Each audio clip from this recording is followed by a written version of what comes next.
जय गुरुदेव नाम किसका। जय गुरुदेव नाम किसका। प्रभु का पावन नाम। प्रभु का पावन नाम। जय गुरुदेव।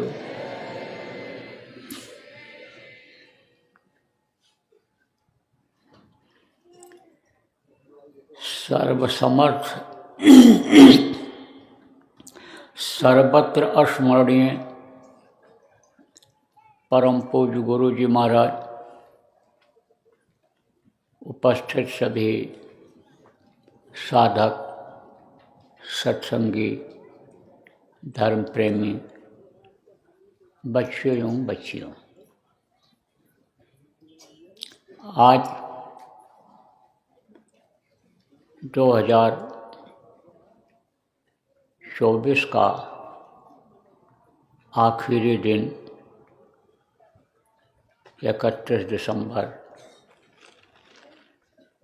प्रातः ध्यान भजन सुमिरन का समय। आश्रम उज्जैन की इस भूमि पर भारी संख्या में अपने लोगों को प्रार्थना सुमिरन ध्यान भजन का अवसर मिला। गुरु महाराज की बहुत बड़ी दया मेहरबानी हुई, प्रभु की अनुकंपा हुई कि इस व्यस्त जिंदगी में, इस कलिकाल में अपने लोगों को इतना समय मालिक को याद करने के लिए मिला। देखो, प्रार्थना बोलते हैं ना, भाग्य मेरे जागे सतगुरु आए पाहुना।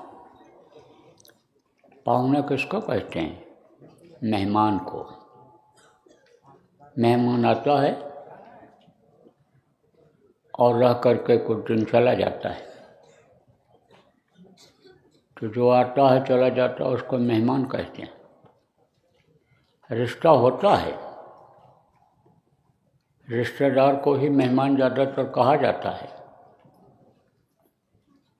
चाहे हित मित्र हो, दोस्त हो, दोस्ती का रिश्ता होता है। लड़का लड़की का शादी ब्याह हुआ हो, वो रिश्ता होता है। मामा फूफा का रिश्ता होता है। तो रिश्ता होता है और आते हैं और चले जाते हैं। ऐसे ही सतगुरु इस धरती के मेहमान होते हैं, आते हैं और अपना काम करके चले जाते हैं। सतगुरु कौन होते हैं? सतगुरु किनको कहा गया है? गुरु किनको कहा गया है? जो हड्डी और मांस के ही शरीर में रहते हैं, लेकिन ताकत उस परमात्मा की रहती है। इसको परमात्मा कहा गया, प्रभु कहा गया, अलख अनामी कहा गया, सत्पुरुष कहा गया। वो लोग, वो जो है मनुष्य शरीर में नहीं आ सकते। उनकी सारी रचना तो है इधर की, वो शब्द रूप में है। शब्द किसको कहते हैं? आवाज़ को। आवाज़ ही है वो, यूँ कहो आप।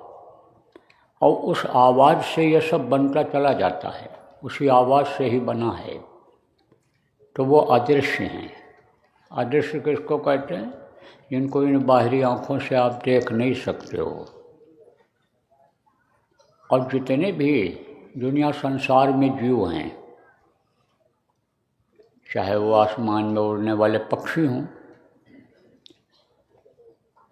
चाहे जल के अंदर के जीव हों, चाहे ज़मीन पर चलने वाले हों, चाहे ये पेड़ पौधे हों, चाहे आदमी हों, ये सब उन्हीं के अंश हैं। अब यहाँ पर ये आकर के फंस गए, कर्मों के बंधन में बंध गए, इसलिए फंस गए। तो सतयुग सबसे पहला युग था। जब सृष्टि ये बनी थी, जब ये दुनिया संसार बना था, पेड़ पौधे बने थे, गाय बैल भैंस घोड़ा गधा मुर्गा भैंसा ये जब बने थे, ये जब कबूतर गौरैया और ये सब पक्षियाँ जब बनी थीं, ये जो घड़ियाल कछुआ मछली ये सब जो तरह तरह के बने थे, उस समय का युग था सतयुग युग। तो सतयुग में क्या था? सतयुग में सबकी दिव्य दृष्टि खुली हुई थी। दिव्य दृष्टि किसको कहते हैं? कल आपको बताया था, इन्हीं दोनों आँखों के बीच की तीसरी आँख। तो इन बाहरी आँखों की सीमा है। सीमा किसको कहते हैं?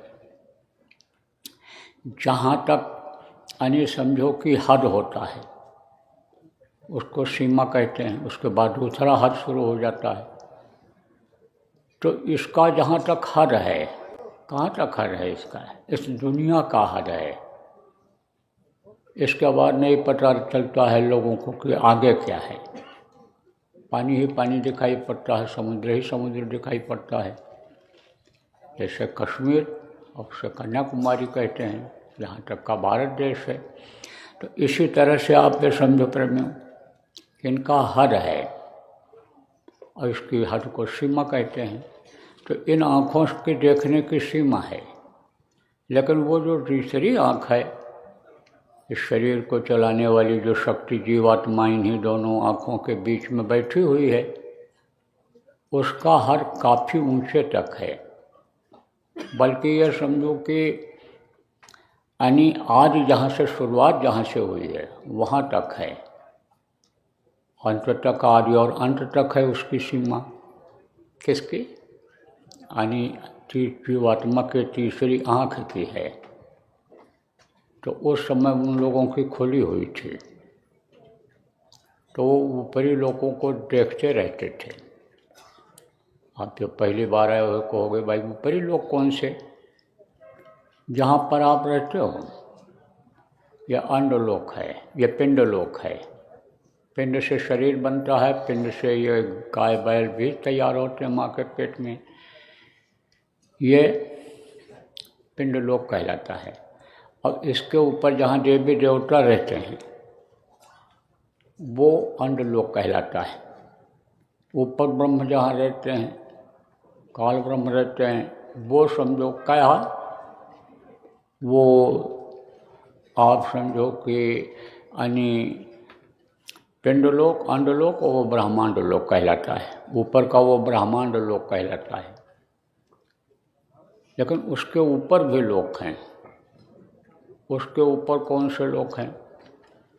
आप ये समझो कि पार ब्रह्म लोक है, सतलोक है, अलख लोक है, अगम लोक है, अनामी लोक है। तो ऊपरी लोकों की चीज़ें भी दिखाई पड़ती थीं लोगों को।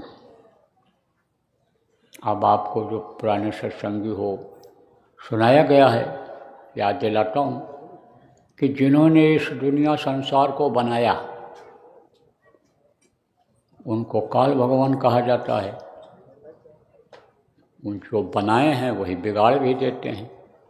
उन्हीं का यहाँ नियम चलता है। उन्हीं के मसाले से यानी उन्हीं के असर से, उन्हीं के ताकत से समझ लो आप कि यह शरीर भी बना है, माँ के पेट में तैयार हुआ है ये।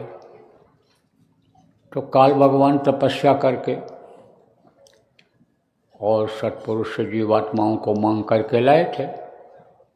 तब इन्होंने कहा भाई कि ये जीव को हम जो मांग करके लाए अपना देश बनाने बसाने के लिए, ये तो हमारे छोड़ करके चले जा रहे हैं। क्यों? क्योंकि जब 1 लाख वर्ष की उम्र जो मनुष्य की होती थी, वो जब पूरा हो जाता था तो जहाँ से ये जीवात्मा आई है ऊपर से उतारी गई है, वहीं पहुंच जाती थी आराम से, कोई दिक्कत नहीं होती थी। सब उन्होंने क्या किया, उन्होंने यानी नियम बनाया। किसका नियम? पुण्य और पाप का। आवाज़ सुनाई पड़ी, प्रार्थना किया, खुद बनाने में सक्षम नहीं थे। तब उन्होंने ब्रह्म से कहा, त्रिकुटी धाम के वासी से कहा आप हमारी मदद कर दीजिए। तो उधर से आवाज़ सुनाई पड़ी, लेकिन उनको नहीं सुनाई पड़ी। किसको नहीं सुनाई पड़ी? ब्रह्मा को सुनाई पड़ी। उसी को वेदवाणी कहा गया। ब्रह्मा ने जब सुना, तो देख नहीं पाते हैं ब्रह्मा उनको, और न देख पाए आवाज़ कहाँ से आ रही।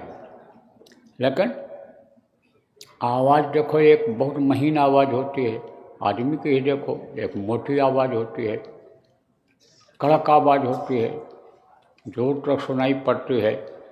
तो जब उन्होंने उस तरह की आवाज़ को सुना तो समझ गए,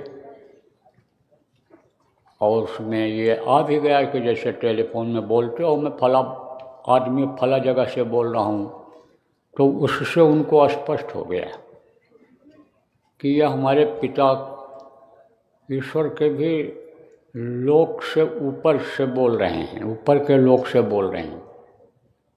और इनको आदेश हुआ। किसका फिर आदेश हुआ? आवाज़ जब सुनाई पड़ी तो किसका आदेश हुआ?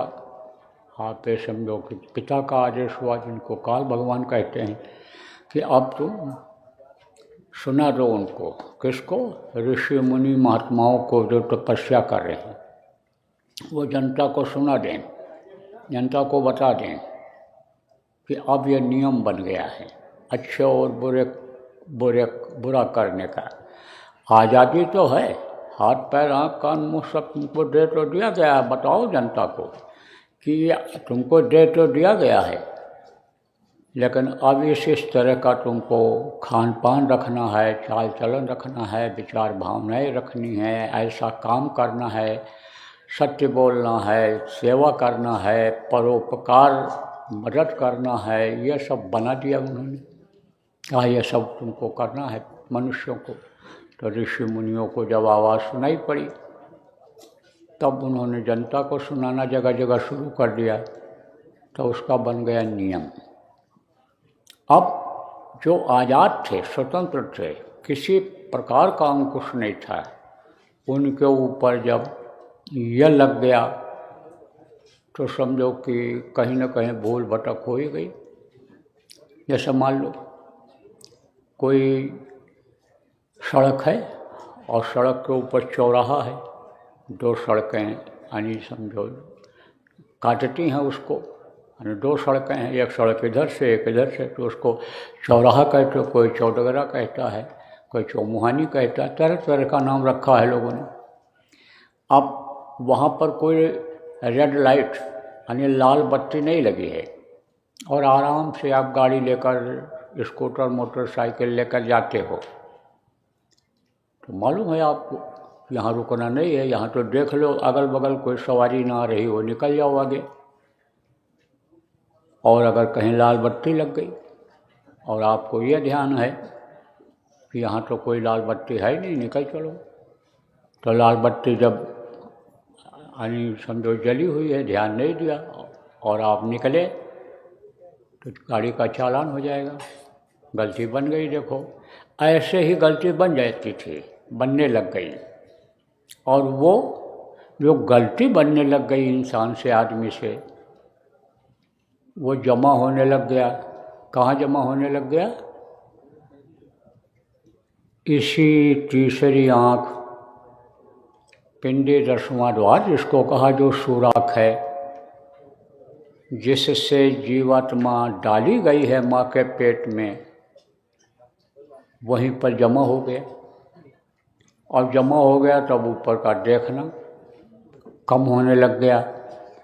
ऊपर से जो आवाज़ आती थी जिसको सुन करके लोग मस्त रहते थे, वो मस्ती कम हो गई, आवाज़ कम हो गई। अब यह परिवर्तनशील संसार है, यहाँ बदलाव होता रहता है, देखो अभी ठंडी है, कुछ महीने के बाद गर्मी आ जाएगी, फिर बरसात आ जाएगी, फिर ठंडी आएगी। अभी देखो सवेरा हो रहा है, फिर सूरज निकल आएगा, दिन हो जाएगा, फिर रात हो जाए, बदलाव होता रहता है। ऐसे युगों का भी बदलाव होता है। जैसे ये मौसम बदलते हैं, जाड़ा गर्मी बरसात, ये सब मौसम जैसे बदलते हैं, जैसे तारीख बदलती है, महीना बदलता है, जैसे आज सन बदल रहा है, कल 2025 लग जाएगा, ऐसे ही ये जो 4 युग हैं ये बदलते रहते हैं। सतयुग खत्म हुआ, त्रेता आया, त्रेता में क्या हुआ? त्रेता में वही गंदगी, वही आदत लोगों की रह गई। जब युग बदलता है तब क्या होता है? युग बदलता है तो वो आदतें जो रहती हैं वही रह जाती हैं। अंदाज़ा तक भी नहीं लगता है कि अब दूसरा युग बदल गया है। अब जैसे अभी ये समझो कि आप लिखते हो, आज लिखोगे 31/12/24, अब अभी 24 लिखने की ही आदत रहेगी। अगर याद नहीं रखोगे तो जनवरी में भी रहती है, फिर बाद में याद होता है, तो वही आदत यानी रह जाती है आदमी की। अच्छाई और यानी बुराई, कमी और अच्छाई दोनों की आदत बनी रह जाती है। बाद में जब उसका असर आता है तब पता चलता है। जैसे अभी आप ठंडी ख़त्म होगी तो स्वेटर पहनने की आदत रहेगी, अब जब गर्मी लगेगी तब आप उतारोगे उसको। ऐसे ही आप ये समझो कि जब त्रेता आया तो त्रेता में यानी मलिनता और बढ़ी। जब वो ख़त्म हुआ, हाँ समय के अनुसार ख़त्म होता है, तो जब वो ख़त्म हुआ तब द्वापर आया, तो द्वापर में और ज़्यादा गंदगी आ गई और लोगों की आदतें खराब हुई और वो कर्म यानी समझो कि ज़्यादा जमा होने लग गए। और ये कर्म जो होते हैं उस जन्म के, तो जो जन्म लेता है उसका रहते रहता है, और अगला जन्म जहाँ लेगा वहाँ भी आप ये समझो कि वो कर्म लगे रहते हैं। खाता उसका खुला रहता है, ख़त्म नहीं होता है। और भोगना ज़्यादा कब पड़ता है? जब मनुष्य शरीर मिलता है, कभी कभी मिलता है। बहुत कोटि जन्म जब भटका खाया, करोड़ों जन्मों के बाद तब ये मनुष्य शरीर मिलता है, तो इसमें ज़्यादा भोगना पड़ता है। कर्म इसमें ज़्यादा इकट्ठा हो जाते हैं। मनुष्य शरीर में तीसरी आँख जो है इसके सामने ज़्यादा कर्म जमा हो जाते हैं। और जीवन में तो समझो आपकी तीसरी आँख खोलने, तीसरी आँख की जानकारी ये सब यानी हो ही नहीं पाती है। वो तो कुछ जानते नहीं हैं, वो तो भोग योनि है। भोग योनि किसको कहते हैं? खाओ, बच्चा पैदा करो, दुनिया संसार से चले जाओ, वो भोग योनि है। और ये कर्म योनि है। यानी समझो मनुष्य शरीर के ही अंदर एक ऐसा रास्ता है कि जिससे ये जीवात्मा जहाँ से उतारी गई यहाँ नीचे आई वहाँ पहुँच सकती है, प्रभु के पास पहुँच सकता है मनुष्य। देवी देवताओं का इसी मनुष्य शरीर में दर्शन कर सकता है। आप ये समझो इसीलिए साधन धाम मोक्ष कर द्वारा जीवात्मा को मोक्ष दिलाने का रास्ता इसी में है। इसलिए कहा कि यह मनुष्य शरीर देव दुर्लभ शरीर है, नर समान नहीं कोनो देही, देवता इसके लिए तरसते रहते हैं। तो अब वो कर्म जमा हो गए और कर्मों की मिलने लग गई सजा। वो जो 84 लाख योनियाँ हैं, 84 लाख ये जीव जंतु हैं। देखो एक एक पक्षी कई तरह के हैं। दूसरे देशों में देखो, मैं तो कई देशों में गया तो मैंने देखा कहीं कौवा का रंग कुछ दूसरा आकार, भैंस का अलग और समझो गाय का अलग है। हैं तो वही, चाहे काले हो, चाहे गोरे हों, चाहे आप ये समझो सफ़ेद हो, चाहे काला हो, चाहे सफ़ेद हो, चाहे पीला हो, गाय तो वही है। दूध तो यानी गाय तो गाय ही है, दूध तो सफ़ेद ही देती है, लेकिन आकार बदल जाता है।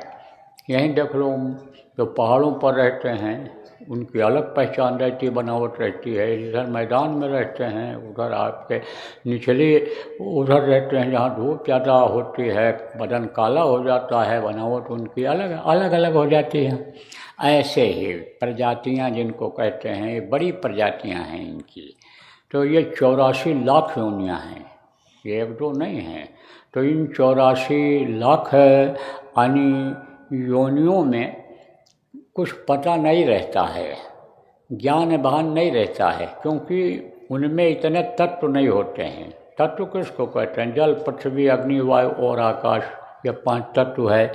माँ के यानी इन तत्वों से बच्चा तत्वों को पा करके और यानी माँ के पेट में बन जाता है, बच्चा बन जाता है। चित जल पावो गगन समीरा, पंच रचित यह धम शरीरा कहा गया है, ये तैयार होता है। तो इसमें बुद्धि रहती है, विवेक रहता है। आप ये समझो कि इसमें ज्ञान रहता है इसमें।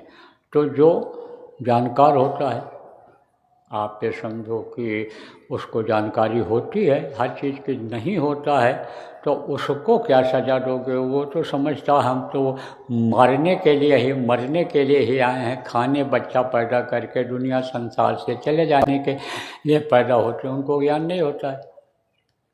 तो मनुष्य शरीर में सभी कर्मों की सज़ा भोगनी पड़ती है। अब आप ये समझो प्रेमियों, कर्म को काटने का भी तरीका है मनुष्य शरीर से ही। मनुष्य शरीर में कर्म कटते भी हैं और मनुष्य शरीर में कर्मों का भोग भी होता है। जैसे आज देखो बहुत से लोग कर्मों को भोग रहे हैं, कोई गरीबी भोग रहे हैं, कोई लड़ाई झगड़ा का भोग रहे हैं, कोई मार खा रहे हैं, कोई गाली आनी सुन रहे हैं। यह कर्मों का ही चक्कर है, गरीबी अमीरी और यह सब कर्मों का ही चक्कर है। कुछ पहले के कर्म ज़्यादा हैं, कुछ इस जन्म में न जानकारी में सत्संग न मिलने के कारण गलतियां हो गई तो उसकी सज़ा मिल रही है।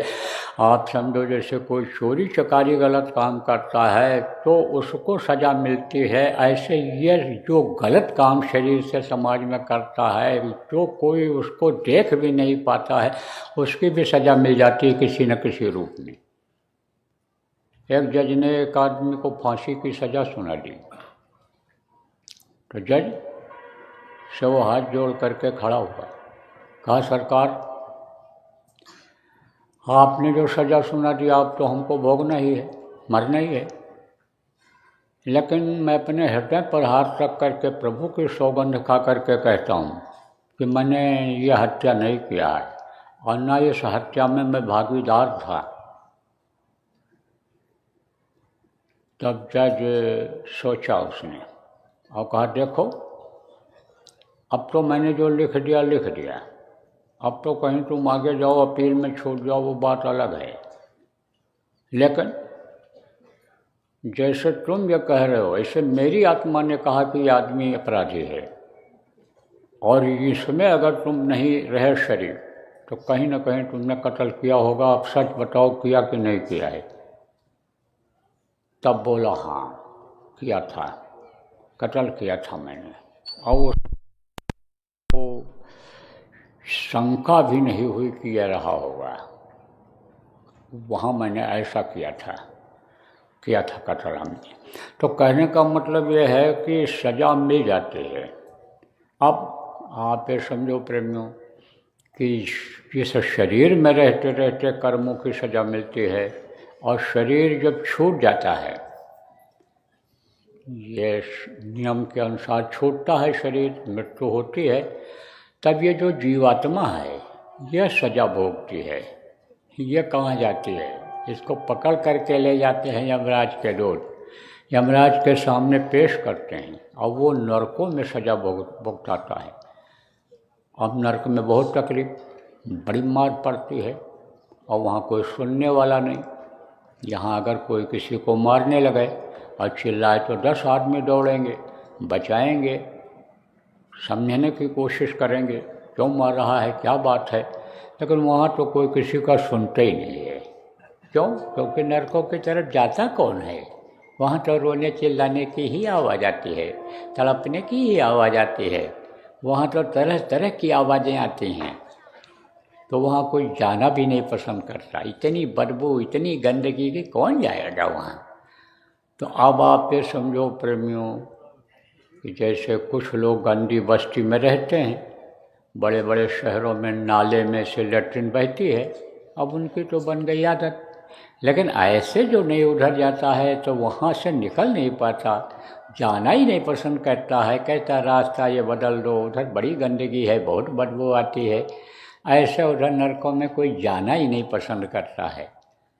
अब आप ये समझो, कहते हो ना कि जिसका कोई नहीं होता है उसके भगवान होते हैं, प्रभु होते हैं। तो जितने भी जीव हैं सब उसी के बनाए हुए हैं।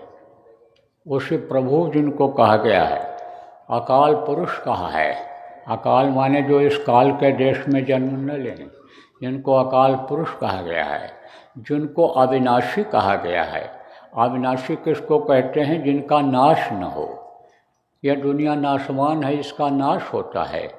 ये देखो दिन अभी हो रहा है, दिन का नाश हो जाएगा, रात आ जाएगी, रात का नाश होगा, दिन आ जाएगा। पेड़ देखो जो ये फलते हैं वो झड़ते हैं, जो बड़े होते हैं पुराने हो जाते हैं, सूख करके गिर जाते हैं। तो यहाँ की चीज़ें नाशवान हैं, नाश होता है यहाँ, और वहाँ का कोई नाश नहीं होता, ना वो नाश उसका नाश होता है, वो अविनाशी है। तो अब आप ये समझो सब बच्चे उसी के हैं, तो उसके पास आवाज़ पहुँचती है दुखियों की, जो मार खाते हैं, चिल्लाते हैं।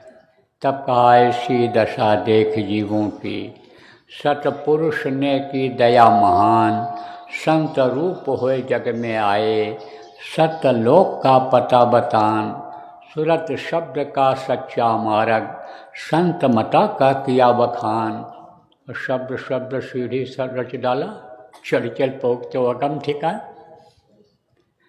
संतों का प्रादुर्भाव हुआ।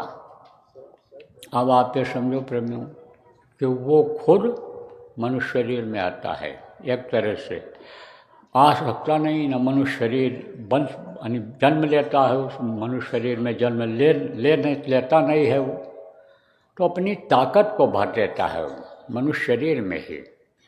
वही संत कहलाते, वही सदगुरु कहलाते, वही मुर्शिद कामिल कहलाते हैं, वही स्पिरिचुअल मास्टर कहलाते हैं। एक बार अकबर ने बीरबल से कहा भाई तुम्हारी मज़हबी किताब में, धार्मिक ग्रंथ में ये लिखा हुआ है कि जब जब हुए धर्म की हानि, बाढ़ें असुर धर्म में अभिमानी। यानी जब जब अधर्म बढ़ता है, धर्म का नाश होता है, शक्तियाँ आती हैं, दुखी लोग होते हैं, दुख को दूर करने के लिए ताकतें आती हैं। तो यहाँ तक के लिखा है कि वो खुद आता है, तो खुद क्यों आता है? अपने अन्य सहायक शक्तियों से काम क्यों नहीं ले लेता है?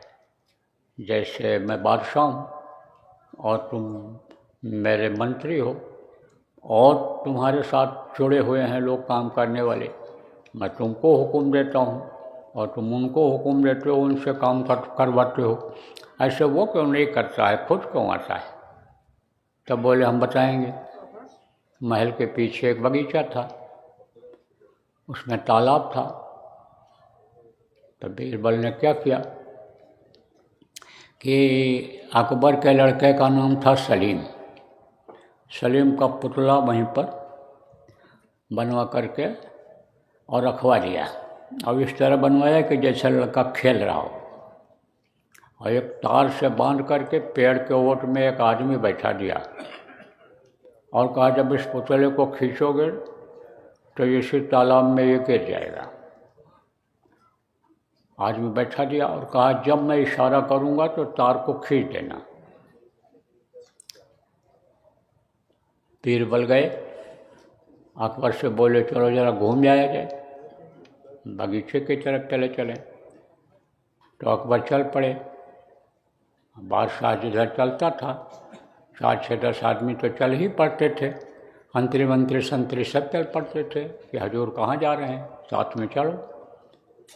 चल पड़े, गए बगीचे में। देखा अकबर ने कि मेरा लड़का तालाब के किनारे खेल रहा है। बगीचा बड़ा था, एक तरफ देख करके इधर से आगे बढ़ गए। जब उधर से घूमे फिर और नज़र पड़ी, जब बीरबल यही देख रहे थे, नज़र जब पड़ती है लड़के के ऊपर, उधर तालाब की तरफ नज़र जब इनकी जाती है तब इशारा करता हूँ। तो जब उधर देखा दोबारा लौटते समय, बस बीरबल ने कहा तार खींच दो, अब इशारा कर दिया आदमी को, और वो पुतला उसी तालाब में गिर गया। अब अकबर न इधर देखे न उधर, न किसी से कुछ कहे, दौड़े और दौड़ करके गए तालाब में कूद पड़े अपने बच्चे को बचाने के लिए, और उठाया उसको। तो देखा तो कहा अरे ये तो पुतला है, ये तो बीरबल का मजाक है। अब पुतला को तो दिया फेंक, अब बीरबल के ऊपर बरसे, तुमने सुबह सुबह ठंडी के महीने में हमको भिगो दिया, ठंडा दिया, ये कौन सा मजाक तुमने सुबह सुबह किया। तब उन्होंने कहा, बीरबल ने, कि ये हुजूर मजाक नहीं है, यह आपके सवाल का जवाब है। एक दफ़ा आपने मेरे से ये कहा था कुछ दिन पहले कि वो खुद क्यों आता है, सहायक शक्तियों से काम क्यों नहीं लेता है। तो जिस तरह से आपके अगल बगल मंत्री संतरी कई लोग थे, आप उनसे कुछ नहीं कहे, मदद के लिए गुहार नहीं लगाए, मदद के लिए आदेश नहीं दिया कि लड़के को बचाओ, खुद दौड़ करके गए अपने बच्चे को बचाने के लिए, कूद पड़े तालाब में। इसी तरह से वो इस मृत्यलोक में आ जाया करता है अपने बच्चों को बचाने के लिए।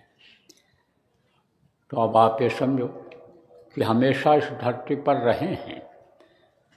कहा ना, गिरी बदरिया पाप की बरस गई अंगार, और संत न होते जगत में, जल मरता संसार।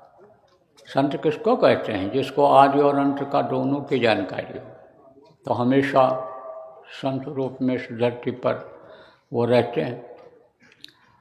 अब आप जिस घर को अपना घर कहते हो, इसी घर को सोचो कि बहुत से लोगों के आप बाप दादा भी कहते चले गए कि यह घर मेरा, यह घर मेरा, यह घर मेरा। कैसे मान लिया जाए ये घर आपका है? कैसे मान लिया जाए ये ज़मीन आपकी है जिसकी जुताई बुआई आप कर रहे हो? पहले कोई दूसरा जोतता बोता रहा होगा, उससे पहले भी जो जुताई बुआई किया उससे पहले भी कोई जुताई बुआई करता रहा, खाता रहा होगा, कमाता रहा होगा। तो सच पूछो तो यह न घर अपना है और न इस धरती की चीज़ें अपनी हैं। अपना घर कहाँ है? अपना घर जिन यानी ऐसी जगह है कि जो इन आँखों से आप बाहरी आँखों से नहीं देख सकते हो, वो अपना घर है। तो संत बताते हैं कि भाई वो घर जो तुम्हारा घर है उसको तो तुम बिल्कुल भूल ही गए, जो असली पिता है उसको तो तुम भूल ही गए। और ये जो खून के रिश्ता वाले पिता हैं जो साथ छोड़ करके तुम्हारा चले जाते हैं, बहुत से लोगों के पिता देखो अनाथ छोड़ करके चले जाते हैं, होशियार भी नहीं हुआ बच्चा और शरीर छूट गया। तो ये तो पिता अपने पिता नहीं कहे जा सकते। ये तो समझो कि यानी खून के रिश्ते के पिता हैं। लेकिन वो जो पिता है वो सबका पिता है, सबका सृजनहार है, तो उसको तो तुम भूल ही गए हो। तो जब याद दिलाते हैं, सत्संग सुनाते हैं, तो ये जीव को याद आ जाता है। अब आप कहोगे हमको कैसे याद आएगा, हम तो अभी देख नहीं पाते, देखे नहीं। तो भूल और भ्रम के देश में भूल जाते हो, लेकिन तार जुड़ा हुआ है वहीं से, उसी तार से आप चल फिर रहे हो। इतना पतला है कि इन बाहरी आँखों से देख नहीं सकते हो। तो तार जब जुड़ा हुआ है तो देखो, तार जब एक जगह से दूसरी जगह जोड़ दिया जाता है तो करंट पहुंच जाता है, बिजली जल जाती है, पावर हाउस कहीं रहता है और करंट देखो बहुत दूर तक पहुंच जाता है। ऐसे ही समझो कि जुड़े हुए हो। टेलीफोन जो लैंडलाइन के होते थे उसमें तार जुड़ा हुआ रहता था, यहाँ उठाया नहीं और फिर वहाँ एक्सचेंज में खटखट आवाज़ आ जाती थी, यानी लाइट जल जाता था और फिर वो जोड़ देते थे। कभी कभी सीधे भी बात हो जाती थी, घंटी बज जाती थी, ऐसे ही समझ लो आप। तो जीवों को होश आ जाता है। और जीवों को जब होश आता है और बराबर जब सुनाते रहते हैं, संपर्क करते रहते हैं और जीवों को बुलाते रहते हैं, समझाते रहते हैं, तब इच्छा भी पैदा हो जाती है कि चलो अब इस दुख के संसार से, क्योंकि ये दुखों का संसार है, यहाँ तो सुख नाम की चीज़ ही नहीं है। न राजा को शांति, न रैयत को शांति, और न पूंजीपति को ही नींद आ रही है, सब दुखी हैं। जितने महात्मा आए, जितने संत आए, सबसे पहले उन्होंने यही देखा, अध्ययन किया, जानकारी किया कि ये सब दुखी हैं। नानक साहब ने लिखा कि नानक दुखिया सब संसार और सुखी वही जो नाम आधार। उन्होंने कहा सब दुखी हैं, केवल वही सुखी है कि जो नाम का आधार ले लिया है, नाम को पकड़ लिया है, नाम का जाप करने लग गया है, नाम की डोर को पकड़ लिया है, वही सुखी है। अब जो आप पहली बार आज आए हो, कहोगे भाई नाम क्या चीज़ है, तो नाम आज आपको बता दिया जाएगा कि वो नाम जिसके बारे में इन लोगों ने लिखा है, कहा यह नाम है, और आपको नाम दान कल दे दिया गया। कुछ लोग पुराने हो, यही है नाम। यही लोग सुखी हो सकते हैं। सुख और शांति का एक यही रास्ता है, बाकी तो दुखों का ही भरा हुआ यह संसार है। तो जब आदमी दुखी होता है तब वो सुनता है, किसका सुनता है? सबका सुनता है कि किसी भी तरीके से हमारा दुख दूर हो जाए। कोई दवाई बेच रहा है और कह रहा है कि भाई इससे तुम्हारा गठिया रोग ठीक हो जाएगा, इससे तुम्हारा दांत खाद अकौता ये सब ठीक हो जाएगा। अब मान लो किसी को है तो खड़ा होकर सुनने लगेगा, वो खड़ा होकर सुनने लगेगा और कहेगा, जब वो इस तरह से कहेगा आजमाइश करके देख लो, लाओ हम आजमाइश करा देते हैं, तो आजमाइश करा भी देते हैं। नहीं होता है तो ये दवाई बेचने वाले अपने ही आदमी को बैठाए रहते हैं, पकड़ लेते हैं वहीं दो चार अकौता और ये जायजमा और इन लोगों को, कहते देखो ये दवाई लगा रहा हूँ, इससे कीड़े निकलेंगे, जो अंदर में कीड़े हैं, और निकलते भी दिखाई पड़ते हैं। तब आदमी को विश्वास हो जाता है कि इसकी दवाई हमको फ़ायदा कर जाएगी। इसी तरह से संत ऐसा काम करते हैं जीवों के सुख के लिए, शांति के लिए, कि जिससे जीव को विश्वास हो जाता है। और जब विश्वास हो जाता है तो उनके बताए पर रास्ते पर चलने लगता है। अब संत जो इस धरती के मेहमान होते हैं, किस काम के लिए आते हैं? हम आए वह देश से जहाँ तुम्हारो धाम, और तुमको घर पहुँचाऊँ ना एक हमारो काम। एक लक्ष्य, एक उद्देश्य होता है कि हम तुमको तुम्हारे घर पहुँचा दें। देखो प्रेम, कोई किराए के मकान में रहे तो उसका घर तो हो नहीं जाएगा, एक न एक दिन खाली करना पड़ेगा। तो जब एक न एक दिन खाली करना पड़ेगा तो उसको ये चिंता फिक्र रहेगी कि हमको जब ये नोटिस दे देगा खाली कर दो 1 महीने के अंदर, फिर हम कहाँ जाएंगे, खाली करना पड़ता है। ऐसे ही आपको चिंता फिक्र होनी चाहिए कि भाई ये किराए का मकान है, हमारा मनुष्य शरीर जो है ये किराए का मकान है, इसके बाद हम कहाँ जाएंगे, इसके बाद में हमारी जीवात्मा कहाँ जाएगी। तो वो कहते हैं हम तुमको तुम्हारे घर पहुंचा देंगे। संत कहते हैं हम तुम्हारे घर पहुंचा देंगे, और तुम्हारे घर से तुमको कोई खाली नहीं करा पाएगा। जैसे अपना घर अपने घर में कोई पहुंच जाए तो उसको खाली करने का कोई आनी समझो चिंता फिक्र नहीं रहता है। ऐसे ही ये जीवात्मा जब अपने घर पहुंच जाएगी, प्रभु के पास पहुंच जाएगी, तब उसमें से कोई निकाल नहीं सकता है। तो संत आते हैं, समय समय पर आते हैं। अब इस धरती का यह नियम है कि जो मनुष्य शरीर में जन्म लेता है उसकी मृत्यु भी होती है, समय होता है। सतयुग में 1 लाख वर्ष की आदमी की उम्र थी, त्रेता में 10,000 वर्ष की थी, द्वापर में 1000 वर्ष की थी, और कलयुग में 100 वर्ष की उम्र है।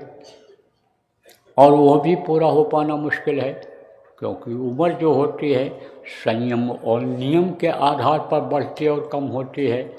संयम बिगड़ गया, नियम खराब हो गया तो अल्प आयु हो जाती है। या श्वास गिन करके खर्च करने के लिए मिले हुए हैं, 96 करोड़ सांस की पूंजी मिली है। अब जो जैसा इसको खर्चा करे, बैठे 12, चले 18, सोवे से 36 और रट क्रिया से दूनी हो गई। कह गए कब जगदीश? सबसे ज़्यादा भोग विलास में सांसों की पूंजी खर्च होती है। और मनुष्य का इस समय पर देखो भोगी जीवन हो रहा है, तो कहाँ से 100 साल पूरा कर पाएगा। इसलिए पहले की जो पूजा उपासना थी कि जो लोग अपने मुक्ति मोक्ष के लिए उपाय करते थे, सुख और शांति के लिए उपाय करते थे, वो कलयुग में करके कोई अपने घर पहुंच नहीं सकता है। उस समय की पूजा उपासना बड़ी कठिन थी। अष्टांग योग, हठ योग लोग करते थे, कुंडलिनियों को जगाते थे, प्राणायाम करते थे, चक्रों का भेदन करते थे। तो उस वक्त पर जब ये सब करते थे तो इन देवताओं की परछाई इसी शरीर में दिखाई पड़ती थी। शिव लोक अलग है, ब्रह्मा लोक अलग है, विष्णु लोक अलग है, इंद्र लोक अलग है, लेकिन इनकी परछाई इस पर पड़ती है।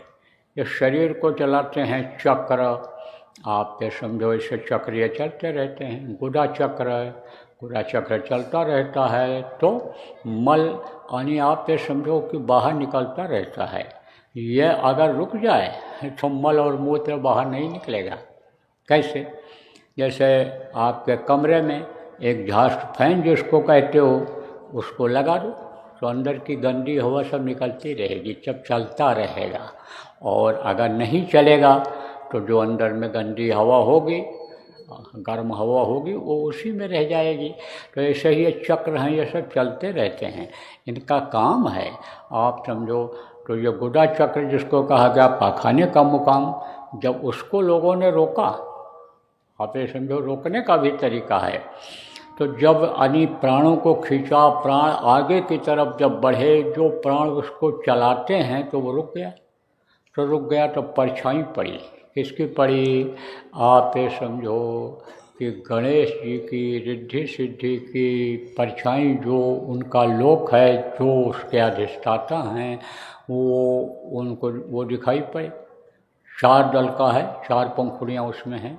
उसी में इंद्र भी दिखाई पड़े, पूर्व दिशा में अपनी पत्नी शची के साथ बैठे हुए। आप समझो दक्षिण की तरफ यमराज दिखाई पड़े। देखा लोगों ने, तो जब देखा तो समझो कि कहा कि भाई हमको तो इनका दर्शन हो गया। अलग अलग ताकत भी आ जाती है लोगों के अंदर में। आप समझो कि जैसे इंद्रिय द्वार है, आप इंद्रिय चक्र जिसको कहा गया, पेशाब वाली जगह जहाँ है उसको इंद्रिय चक्र कहा गया।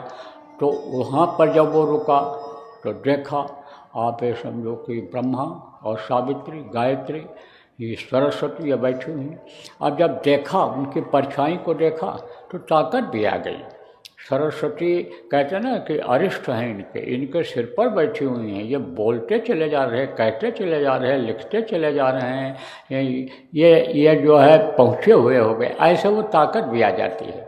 लेकिन इनके लोक अलग अलग हैं। ऊपर की तरफ इनके लोक हैं, वहाँ से छाया इस शरीर के ऊपर पड़ती है। तो अब आप ये समझो प्रेमियों, ये योग लोग करने लग गए। गुड़ा चक्र का भेदन किया, इंद्रिय चक्र का भेदन किया, यहाँ नाभि चक्र को रोका, हृदय चक्र, यहाँ नाभि चक्र पे आप समझो कि विष्णु और लक्ष्मी का स्थान, हृदय चक्र पर यहाँ शिव और पार्वती का स्थान, उनको लोगों ने देखा, परछाई उनकी यहाँ देखी, प्रतिबिंब बिल्कुल वैसा ही देखा जैसे सिनेमा में आप ये समझो हीरो हीरोइन और जो होते हैं उनका फ़ोटो बिल्कुल उसी तरह से यानी दिखाई पड़ जाता है पर्दे पर। ऐसे ही समझ लो पर्दे पर दिखाई पड़ गया उनका, कंठ चक्र पर इनकी आद्या महाशक्ति। तो आप ये समझ इनकी माँ ब्रह्मा विष्णु महेश की माँ, तो उनको लोगों ने देखा। तो अब आप इस बात को समझो कि उसी में पहले की ये जो पूजा उपासना है, पहले की है, 10 हज़ार वर्ष की उम्र ख़त्म हो गई। तो जब संत आए तो बोले 100 वर्ष की उम्र और भी पूरा हो पाना मुश्किल हो रहा है, तो उसमें इसको ये कैसे कर पाएंगे। तब उन्होंने आँखों के बीच से जो रास्ता गया हुआ है, जिसके लिए कहा गया आँखी मध्य पाखी चमके, पाखी मध्य द्वारा ते द्वारे दूरबीन लगावे, उतरे बहुजल पारा। भवसागर के बारे में आपको कल बताया था, ये भी भवसागर है, दुनिया संसार यही भवसागर है। इससे पार तभी हो सकता है कि जब आप समझो कि आँखों के बीच से जो रास्ता गया हुआ है वहाँ पर जब दृष्टि को टिकाएगा, साधना करेगा, तब इससे पार हो सकता है। तो ये ध्यान योग संतों ने निकाला। ध्यान तो पहले भी लोग करते रहे, लेकिन संतों का जो ध्यान है उसमें एकाग्रता आती है और उसमें जो बाधा आती है उसकी मदद वो करते हैं, क्योंकि वो जो होते हैं वो प्रभु के अंश होते हैं। उनमें जो ताकत होती है आत्मा में, उसका प्रभाव हर लोक में रहता है। इसलिए आप पे समझो मदद करते हैं।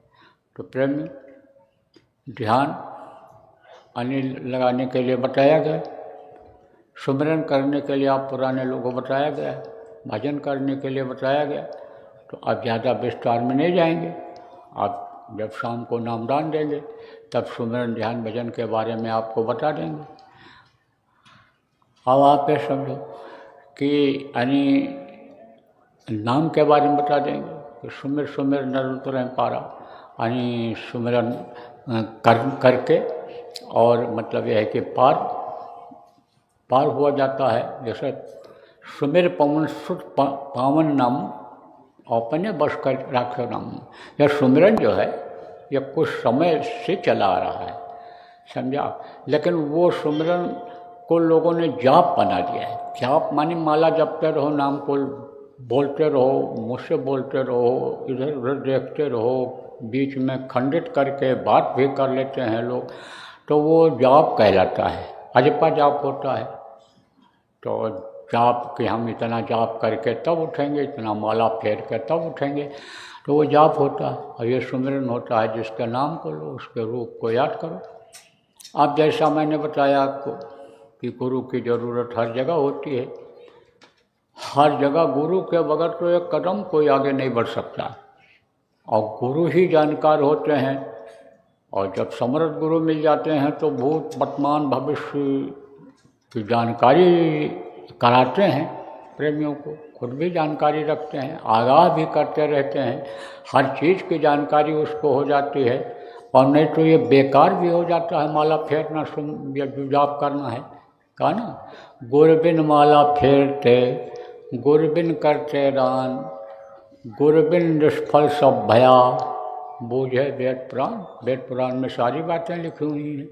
यह एक तरह से वेद जो है, पुराण, ये सब क्या है, ये बीजक हैं। इसमें सब कुछ लिखा हुआ है। इससे इंग्लिश में गाइडेंस जिसको कहते हैं वो मिल जाती है। बीजक जैसे बीज गणित में होता है, जैसे मतलब सूत्र होता है बीज गणित में, ऐसे ही समझ लो आप कि यह है। तो आप समझो कि गुरु का स्थान ऊंचा होता है, और गुरु हमेशा रहते हैं। पैदा होते ही बच्चे को गुरु की ज़रूरत पड़ती है। दूध पीना तक नहीं जानता है, माँ अपने दूध से भरे हुए स्तन को बच्चे के मुंह में जब बार बार डालती है तो वो पीना सीख पाता है। बाहर निकाल भी देता कभी, तो फिर डालती है, तब फिर पीता है, अच्छा लगता है। तब कुछ समय के बाद फिर अपने हाथ से ऐसे पकड़ करके पीने लग जाता है स्तन को। तो गुरु की ज़रूरत रहती। अब आप ये समझो, पर नामदान लेने के बाद कुछ लोगों को शंका भी इस बात की रहती है कि भाई गुरु का नाम आगे पीछे समझो कि जाप कराया जाता है। इसमें जो गुरु महाराज ने बताया है प्रेमियों, आपको बताया गया है, तो भाई गुरु का मतलब क्या होता है, गुरु कौन होते हैं, क्या होते हैं, ये समझ ही नहीं पाते हैं। लेकिन जब गुरु के रूप को अंतर में देखते हैं, जिसके लिए बराबर प्रार्थना साधक ने किया है, गुरु मोहि अपना रूप दिखाओ, ये रूप नहीं अंतर का रूप।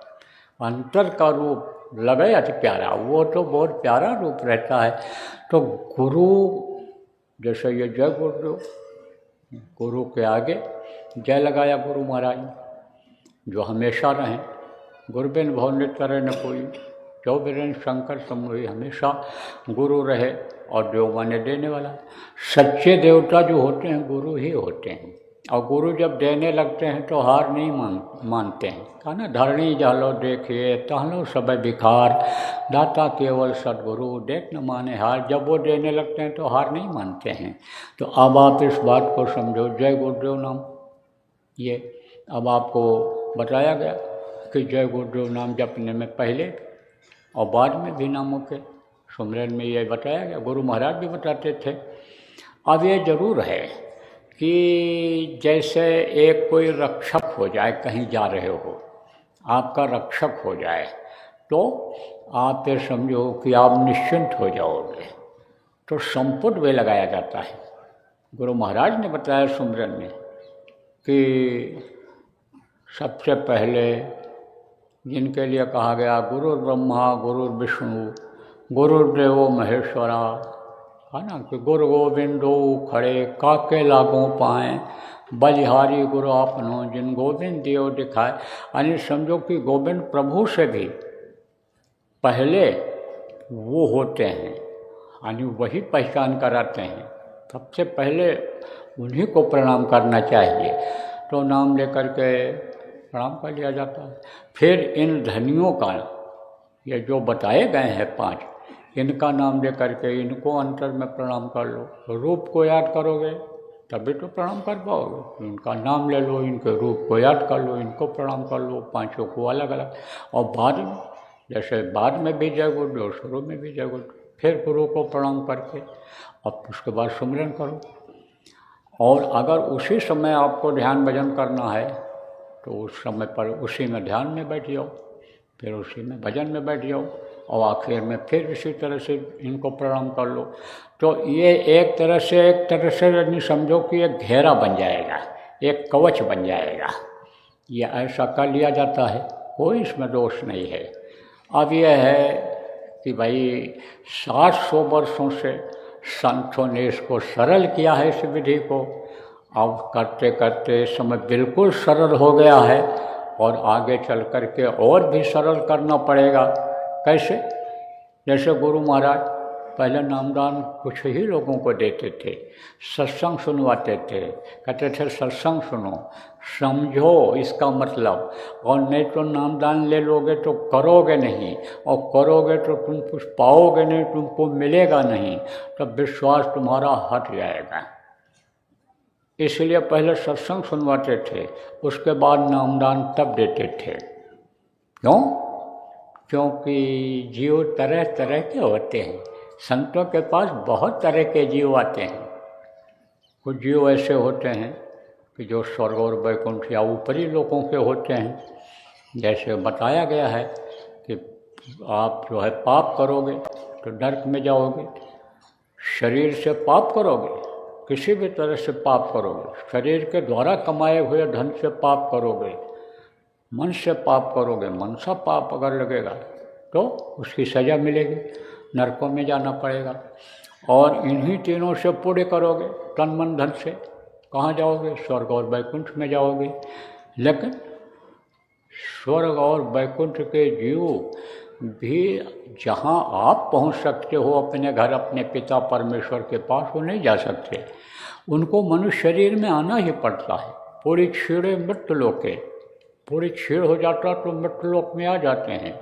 वो संस्कारी जीव होते हैं। एक अंकुरी जीव होते हैं। अंकुरी जीव किसको कहते हैं? ये जो धनी हैं ऊपर के, 16 सुत में 4 का तो भेद खुला, और बाकी ये जो बचे हैं 12, इनकी नज़र जिस जीव पर पड़ जाती है वो अंकुरी जीव हो जाते हैं। तो अंकुरी जीव और ये जो होते हैं ऊपर के जीव, ये जल्दी खिंच करके आ जाते हैं। कहाँ? संतों के पास। वो तो जिसको चाहे खींच के बुला लें, लेकिन वो अंकुरी जो आ जाते हैं, और ये जो ऊपर के आत्माओं के जो आ जाते हैं, उनके समझ में जल्दी आ जाता है, तो वो सुमिरन ध्यान भजन करने लग जाते हैं। और जो उससे नीचे के होते हैं, ऋषि मुनि वाले हो गए, उन पे ऊपर दया हो गई और आ गए इधर, तो वो दूसरे श्रेणी के हो जाते हैं। 5 तरह के आते हैं, 5 तरह के जो संतों के पास। कैसे कैसे ये बता दें। एक तो वो स्वर्ग वैकुंठ वाला बताया, उनके समझ जल्दी आ जाता है, करने लग जाते हैं, संस्कारी होते हैं, कर्म कम होते हैं उनके, क्योंकि वहाँ तो कर्म बनते नहीं हैं, और यही जो रह जाते हैं वही रह जाते हैं। और उसके बाद में तो वो आते हैं, वो तो करते हैं, समझते हैं, गुरु के आदेश का पालन करते हैं, भजन करते हैं, सुमिरन करते हैं, सेवा जो मिल जाए उसमें अपना धन्य भाग समझते हैं, उसको करते रहे। दूसरी श्रेणी वाले जो होते हैं वो तो सेवा खूब जम के करते हैं, खूब मेहनत से करते हैं, लेकिन सुमिरन ध्यान भजन पर ज़्यादा जोर नहीं देते हैं। मौका मिल गया तो बस माला फेर दिया। तीसरे तरह के जो होते हैं वो सुमिरन ध्यान भजन तो समय मिलता है तब कर लेते हैं, लेकिन सेवा नहीं करते हैं। सेवा किस लिए नहीं करते हैं?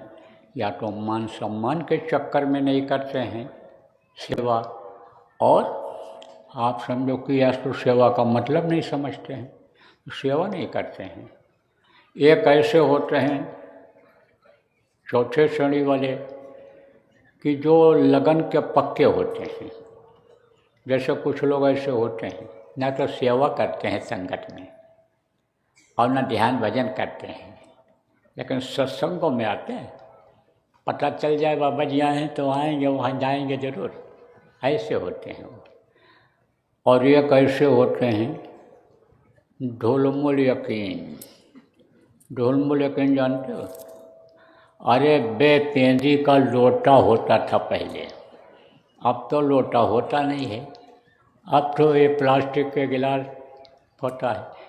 कितने लोगों का जूठा इकट्ठा हो गया और फिर उसी को पीस करके फिर उसी गिलास बना देते हैं। अब आप ये समझो किस किस चीज़ों का बनाते हैं उसमें, और गर्म चीज़ डालने पर कैसा क्या कम निकलता है। लेकिन अब तो कहते हैं डिस्पोजल अच्छा है, कौन बर्तन धोने जाएगा, ये जो फटा पैंट पहन करके बहुएँ आती हैं इसी तरह का खरीद करके सब ले आती हैं।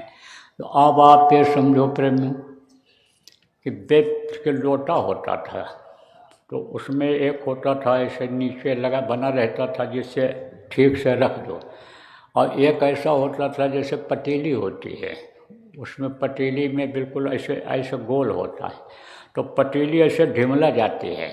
ऐसे बेपेंदी के लोटा कभी इधर हो गए, कभी उधर हो गए, कभी कोई तारीफ़ कर दिया तो वाह वाह कहने लग गए, तो कभी बुराई कर दिया तो बुराई की तरफ चले गए। वो तो कहीं के नहीं रहते, इधर के नहीं उधर के नहीं रहते। हाँ, और अगर कोई पकड़ के ले आया सत्संगों में तो आते हैं। उसके बाद कोई ऐसा मिल गया, वसूल बन नहीं पाता है, सिद्धांत बन नहीं पाता है, तो मान लो शराब पीते रहे, अब यहाँ आए तो छोड़ दिया, अब शराबी फिर मिल गया, तो जब शराबी फिर मिल गया तो मन उधर ही चल लगा देते हैं, फिर पीने लग जाते हैं। तब पीने लग जाते हैं तब आते नहीं, सत्संग छूट जाता है। अगर सत्संग में आते रहें तो सत्संग जल जब कोई पावे, मैल आई सब कट कट जावे, फिर गंदगी साफ हो जाती है। और जो बताया जाता है कि वर्णात्मक नाम इस समय जय गुरुदेव नाम है, इसको बोलते रहो, नाम धुनी बोलते रहो, उससे भी सफाई हो जाती है। लेकिन वो मुँह से निकलता नहीं। क्यों नहीं निकलता है? कि बढ़िया कपड़ा पहने हुए हैं, और कोई सुनेगा तो कहेंगे कि ये तो गरीबों वाली बोली बोल रहा है। अरे देखो प्रधानमंत्री बोल रहे हैं, राष्ट्रपति बोल रहे हैं, वो देखो भगवान राम का नाम ले रहे हैं, वो कृष्ण का नाम ले रहे हैं, बड़े बड़े सेठ लोग, और ये जय गुरुदेव नाम ले रहा है। ये जो मजदूर लोग लेते हैं, ये जो दुकानदार लेते हैं, सब्जी बेचने वाले, ये देखो जो नाम लेते हैं, वो ये जय गुरुदेव नाम ले रहा है। तो मारे शर्म के जय गुरुदेव नाम भी नहीं बोलते। कोट कोट मन जतन कराही अंत नाम मुखावत नहीं, तो कर्म कैसे कटेंगे? कर्म तो करते नहीं हैं, तो उनको बाधा बहुत आती है। बहुत मुश्किल होता है उनके लिए चढ़ाई करना, नाम की कमाई करना उनके लिए मुश्किल होता है। इसीलिए कहा जाता है भाई बराबर सत्संग सुनते रहना चाहिए, सत्संगों में आते रहना चाहिए, कर्म काटते रहना चाहिए, एक दूसरे का लेना देना अदा कर देना चाहिए। देखो कुछ घर ऐसे हैं कि जिनमें आराम से कमाते हैं, खाते हैं, भजन करते हैं और सो जाते हैं। सत्संगी लोग जो अपने बच्चों को अच्छा बना रखे हैं, भजन में बैठाते, नाम धुनी बुलवाते हैं, परिवार वालों को बुलवाते हैं, सत्संग सुनवाते हैं, उनके घर में सुख है और शांति है। और कुछ घर ऐसे हैं जिनमें रोज़ कुछ रोज़ लड़ाई, रोज़ झगड़ा, रोज़ मारपीट, रोज़ घर छोड़ना, रोज़ भगना, रोज़ पकड़ के लाना, ऐसा होता है। तो अब आप इस बात को समझो प्रेमियों कि वो दुख झेलते हैं और इनको थोड़ा आराम मिल जाता है।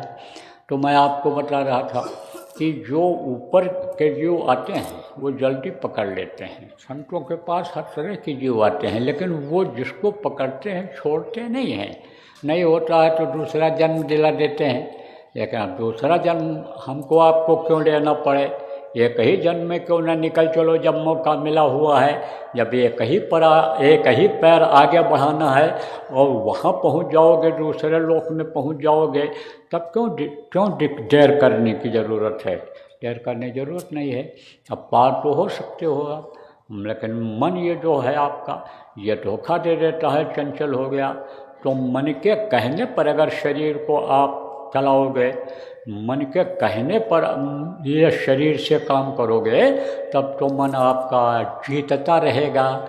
और अगर आप सत्संग सुनते रहो, एक दूसरे प्रेमियों से समझते रहो कि भाई अच्छा बुरा क्या है, उसका ज्ञान हो जाए, ये पूछते रहो परमात्मा हमारा कैसे बनेगा, कैसे हम जन्म मरण से छुटकारा पाएंगे, ये चीज़ पूछते रहो। और उसको अगर आप करते रहो तो आप सीख जाओगे। क्या सीख जाओगे? कि भाई किस तरह से रहा जाए, किस तरह खाया पिया जाए, किस तरह विचार व्यवहार रखा जाए, कैसे पार हुआ जाए इस अनुभव सागर से। इसके बारे में जब जानकारी करते रहोगे तब इस शरीर से फिर जो काम बहुत से लोग आप करते हो वो नहीं करोगे, तब यह मन हार जाएगा। और मन जब हार जाएगा तब आप ये समझो कि ध्यान भी लगेगा, भजन भी करोगे तो आपको दिखाई सुनाई पड़ेगा, तब आपको सफलता मिल जाएगी। तो प्रेमियों, आप ज़्यादा समय आपका नहीं दूँगा, क्योंकि 2 बजे से फिर यहाँ आना है। तो आप तो बैठे सुन ही रहे हो और हमको बोलने में मेहनत पड़ रही। तो कितनी मेहनत कराओगे बुढ़े आदमी से? 76 साल की उम्र में तो बिस्तर नहीं छोड़ रहे इस ठंडी, वो हम तो आके यहाँ बैठ जा रहे हैं आपके साथ। कितना मेहनत लोगे। अब जो सुनाया जाए उसको समझा जाए और किया जाए तब तो फायदा है, और नहीं तो आए और चले गए ऐसे कुछ नहीं। तो अब आप लोग एक प्रार्थना दोहरा करके और जाओ, अपना दैनिक क्रिया करो, जो भी करते हो कोई पेट में डाल लो, नाश्ता पानी जो मिल जाए, फिर उसके बाद अपना दोपहर में जो खाने का मिल जाएगा भोजन कर लेना। भंडारे वाले आप जल्दी तैयार कर दो कि जैसे ये खा पी करके 2 बजे तक यहाँ पहुँच जाएं। 2 बजे से फिर सत्संग होगा। जो नए लोग आए हो, नामदान भी गुरु महाराज के दया से मिल जाएगा। बोलो जय गुरुदेव, जय गुरुदेव, जय गुरुदेव।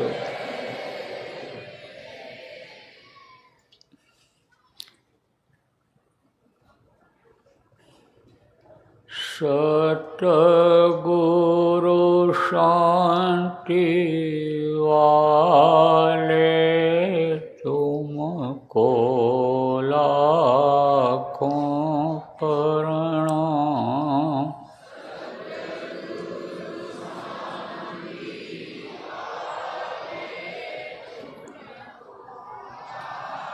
लाखों प्रणाम।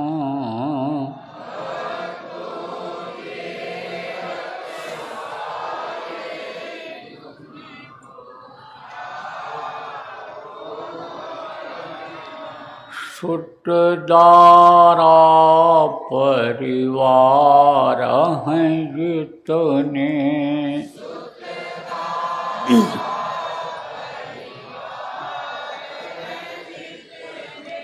सबके प्रेम बटोर हैं सपने,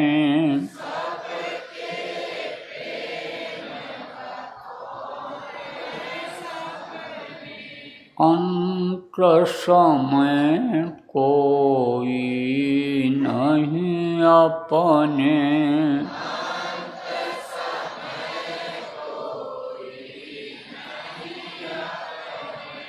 भव पार लगाने वाले तुमको लाखों प्रणाम।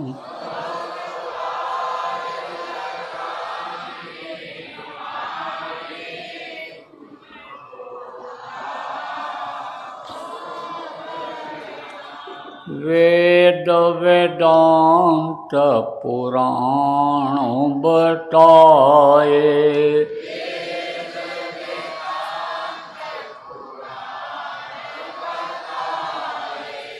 सदाचार सत्संग गाए,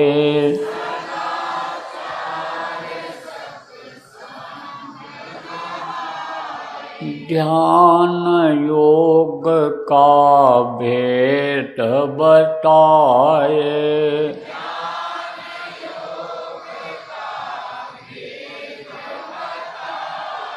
ज्योति जगाने वाले तुमको लाखों प्रणाम।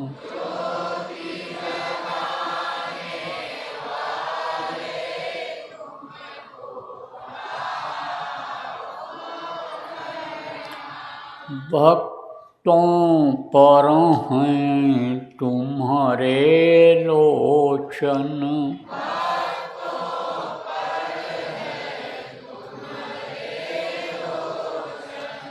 संकट तारन शोक विमोचन,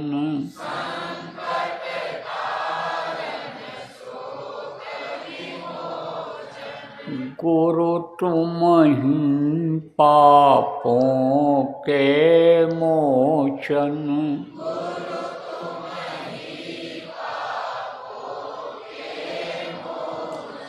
शब्द भेद बताने वाले तुमको लाखों प्रणाम।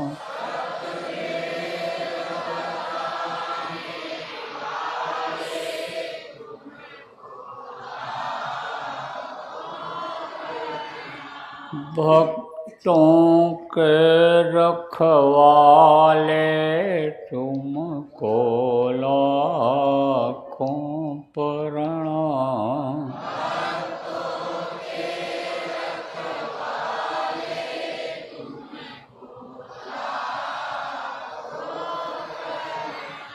दीनों की विनती सुन लीजिए,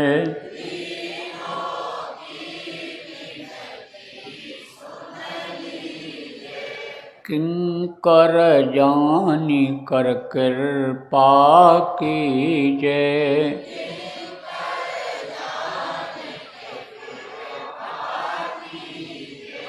दर्शन अपना हरदम दीजिए,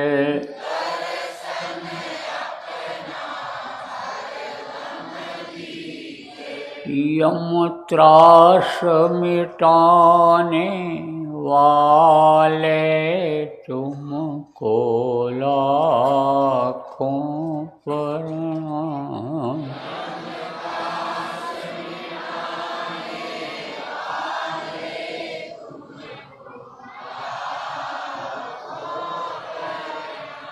भक्तों के रखवाले तुमको लाखों प्रणाम।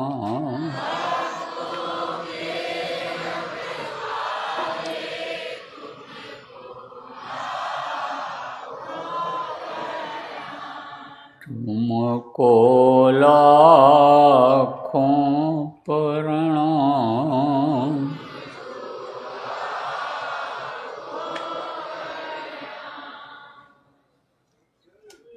जय गुरुदेव। जय गुरुदेव। जय गुरुदेव। जय गुरुदेव। जय जय गुरुदेव।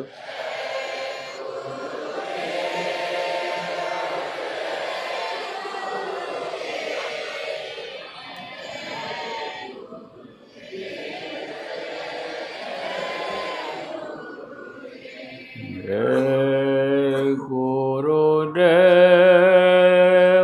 जय गुरुदेव। जय गुरुदेव। जय जय गुरुदेव।